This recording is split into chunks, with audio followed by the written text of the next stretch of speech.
Acepté el caso de Mateo Bernal con una mezcla de curiosidad y desprecio.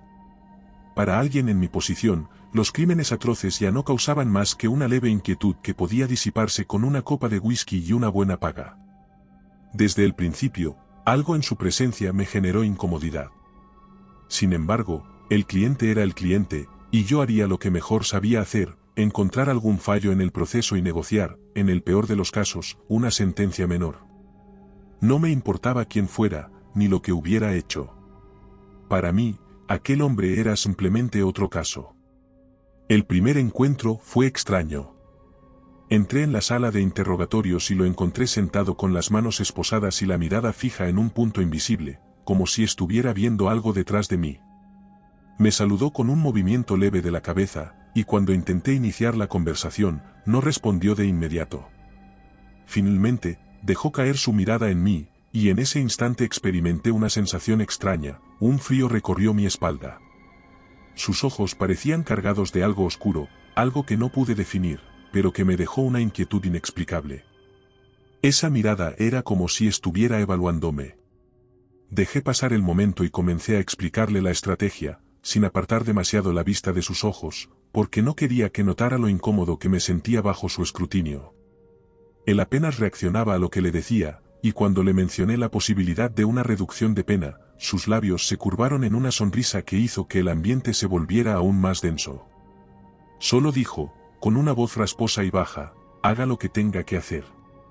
Yo ya estoy preparado. Los días del juicio transcurrieron entre testimonios gráficos y pruebas que detallaban lo inimaginable. Aquellos crímenes eran tan sádicos que incluso los agentes más experimentados dudaban al relatar cada detalle. Yo, sin embargo, me mantenía frío y calculador, buscando resquicios, contradicciones y errores en cada testimonio. Durante las primeras jornadas del juicio, empecé a notar cambios en mi entorno que no podía explicar. Me encontraba distraído, inquieto, y no podía concentrarme en los testimonios sin sentir que alguien me observaba de cerca, más allá de las miradas comunes de un tribunal. Era una sensación constante de vigilancia, como si un par de ojos, invisibles y agazapados, estuvieran sobre mí en todo momento. La noche en que todo comenzó a desmoronarse, estaba en mi despacho, revisando los expedientes del caso. El edificio estaba desierto, y el silencio, solo interrumpido por el sonido lejano de algún vehículo que cruzaba la avenida. Me concentraba en los documentos cuando sentí un cambio en el aire, un frío extraño que me recorrió la piel. Algo se movió en la esquina de mi oficina, un leve susurro, una especie de murmullo apenas perceptible que se desvaneció al instante. Alcé la vista y miré a mi alrededor, convencido de que solo era el cansancio. Pero el susurro regresó. Era un sonido bajo, irregular, como si alguien estuviera murmurando en voz baja. Me quedé quieto, intentando comprender de dónde provenía, y entonces lo escuché, una voz susurrante, pronunciando algo que no pude entender. Me giré de inmediato, esperando ver a alguien parado detrás de mí, pero el despacho estaba vacío. El miedo irracional que sentí me hizo levantar de un salto, encender las luces y buscar en cada rincón de la oficina. Por supuesto, no encontré nada, pero el aire aún parecía cargado de algo que no podía explicar. Al día siguiente, me sentí ridículo al recordar la experiencia. Me convencí de que era el estrés acumulado por el juicio y decidí ignorar el incidente. Sin embargo, esa misma noche, mientras regresaba a mi coche en el estacionamiento del tribunal, tuve la incómoda sensación de que alguien me seguía. Caminé más rápido, y cada paso sonaba en el eco del sótano, aumentando mi paranoia. Al llegar a mi coche, giré la cabeza, seguro de que vería una figura detrás de mí, pero el estacionamiento estaba completamente vacío. Los días siguientes fueron un suplicio. Durante las sesiones en el tribunal, sentía su mirada, pero cuando giraba la cabeza para mirarlo, él estaba impasible, sin expresión alguna. Aquel juego constante de presencia y ausencia me estaba volviendo loco. Había algo en él, algo oscuro, que parecía haberse adherido a mi existencia.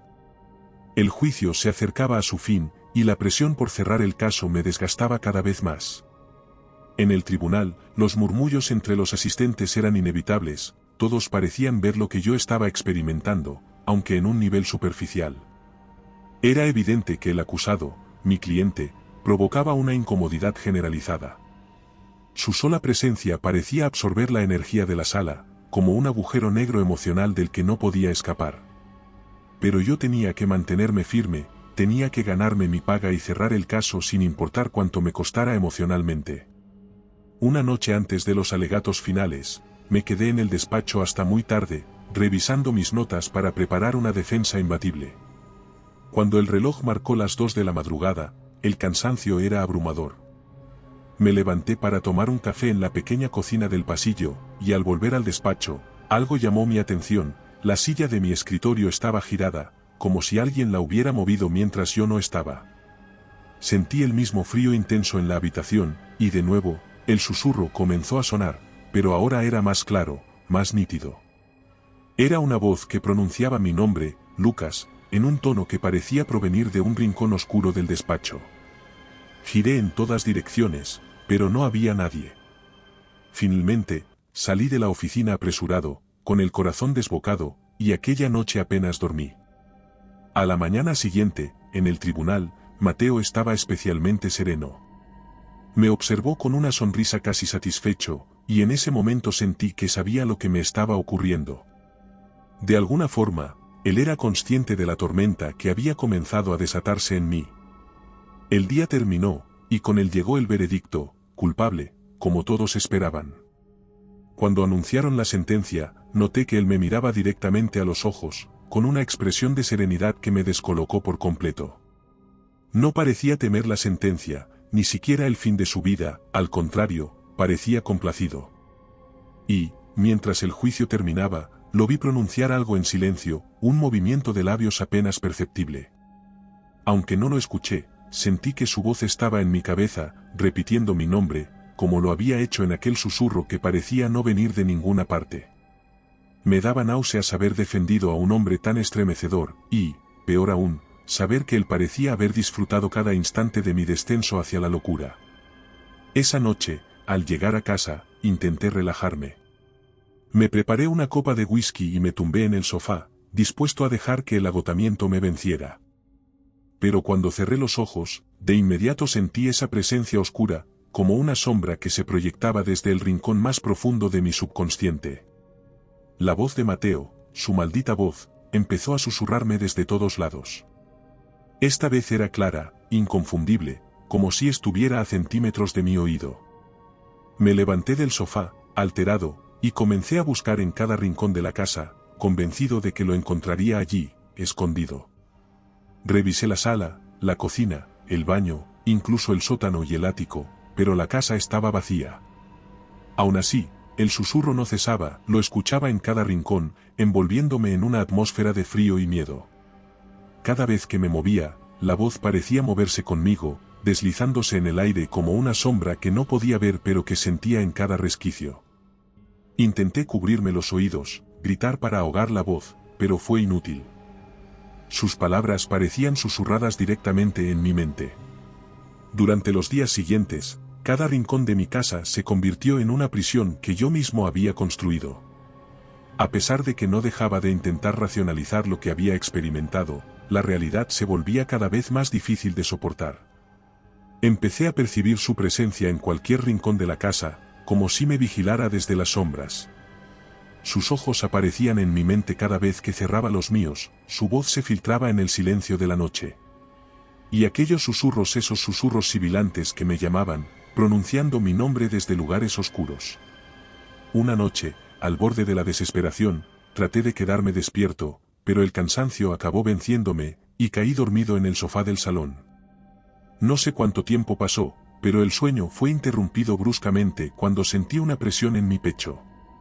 Abrí los ojos con dificultad y vi, con pánico, una figura sombría sobre mí. Era Mateo. Estaba ahí, inclinado sobre mi cuerpo, mirándome con aquellos ojos oscuros y vacíos.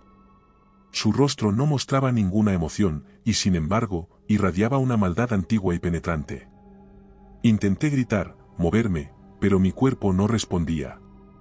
Él alargó una mano, fría y firme, y la colocó sobre mi hombro, apretando con fuerza. Podía sentir el peso de su agarre, el frío que irradiaba su piel. Era como si estuviera extrayendo cada fragmento de vida que aún quedaba en mí. Su rostro se acercó lentamente al mío hasta que pude sentir su aliento gélido, y entonces lo escuché claramente. ¿Por qué huyes, Lucas? Esto no ha terminado. Asustado, logré finalmente romper el trance y grité, incorporándome de un salto, pero para mi desconcierto, el salón estaba vacío. La figura de Mateo había desaparecido. Sin embargo, el frío persistía en el aire, y un eco de su voz aún sonaba en mi mente. La locura parecía apoderarse de mí. Decidí salir de casa, pensando que el aire fresco y la luz me ayudarían a recuperar algo de cordura. Sin embargo, nada cambió. Las calles parecían vacías y desiertas, como si el mundo estuviera perdiendo forma. Los edificios a mi alrededor eran solo sombras, siluetas sin vida, y cada paso que daba parecía sonar en un vacío insondable. Miré hacia atrás y sentí que él me seguía, aunque no podía verlo. Había algo en la forma en que el aire se movía, en cómo el sonido se desvanecía a mi alrededor, que me decía que estaba ahí, acechando. Regresé a casa deshecho, incapaz de librarme de esa sensación de persecución constante. Entré en mi dormitorio y encendí todas las luces, decidido a disipar cualquier rastro de oscuridad. Pero entonces, vi algo que me dejó helado. Sobre la cama, como si nunca hubiera estado en prisión, estaba Mateo, tumbado y mirándome. Su rostro estaba pálido, con un aire cadavérico, y sus ojos, fijos en el techo, parecían ver algo que yo no podía. Por un instante, el tiempo pareció detenerse. Sentí que el espacio mismo se contraía, que mi mundo estaba siendo arrastrado a un abismo que no podía comprender. Él giró lentamente la cabeza hacia mí, y esa sonrisa burlona volvió a deformar sus labios. Me quedé paralizado, sin poder moverme, atrapado en su mirada. Su voz, profunda y cavernosa, rompió el silencio de la habitación. Pensaste que podrías escaparte, Lucas. Pero ya es demasiado tarde. Mis piernas flaquearon, y caí de rodillas en el suelo. La habitación comenzó a oscurecerse, las luces parpadearon y finalmente se apagaron, dejándome en una penumbra estremecedora, un espacio en el que la realidad parecía desintegrarse. Intenté retroceder, pero mis movimientos eran torpes, y el espacio a mi alrededor se volvió un laberinto de sombras. Apenas podía ver, pero le sentía acercándose, su presencia cada vez más cerca, envolviéndome en una oscuridad helada que se adhería como una segunda piel. Intenté levantarme y correr, pero las sombras se extendían por el suelo, avanzaban hacia mí, envolviendo mis pies y atándome en el lugar. Al mirar hacia el suelo, vi que su sombra había crecido hasta abarcar todo el cuarto, una marea negra que me atrapaba sin darme oportunidad de escapar. Su voz sonaba en el aire, sin dirección, como un eco interminable que rebotaba en las paredes y se fundía en la oscuridad que me rodeaba. Grité con todas mis fuerzas, pero mi voz se desvaneció en el vacío, absorbida por aquel abismo que me rodeaba. La oscuridad se tornó absoluta, sofocante, como si hubiera sido tragado por un vacío insondable, un lugar donde la luz y el sonido no podían existir. Sentí que la realidad se disolvía a mi alrededor, que mi ser mismo se fragmentaba, dejando solo una sombra temblorosa, atrapada en una existencia donde el tiempo y el espacio habían dejado de tener significado. En un último intento desesperado, luché por liberar mi mente, por pensar en algo que me ayudara a escapar de aquel pavor. Pero en el silencio, en ese vacío, solo quedaba la certeza de que me había llevado con él a un lugar de oscuridad absoluta. Una dimensión sin luz, sin salida, un lugar donde su voz se alzaba en susurros eternos, envolviéndome en un manto de silencio que nunca se rompería. Corrí hacia la puerta, pero, al abrirla, me encontré con un abismo de oscuridad. No había paredes, ni suelo, solo un vacío insondable que parecía tragarse toda la realidad a mi alrededor. El frío era tan intenso que me calaba hasta los huesos, y un vértigo indescriptible me invadió. Sentía como si el espacio mismo hubiera dejado de existir, como si estuviera atrapado en una dimensión fuera de toda lógica. Justo antes de que la oscuridad me envolviera por completo, escuché la voz de Mateo una vez más, susurrándome al oído, con una certeza escalofriante. No hay salida, Lucas. El silencio es eterno, y ya formas parte de él.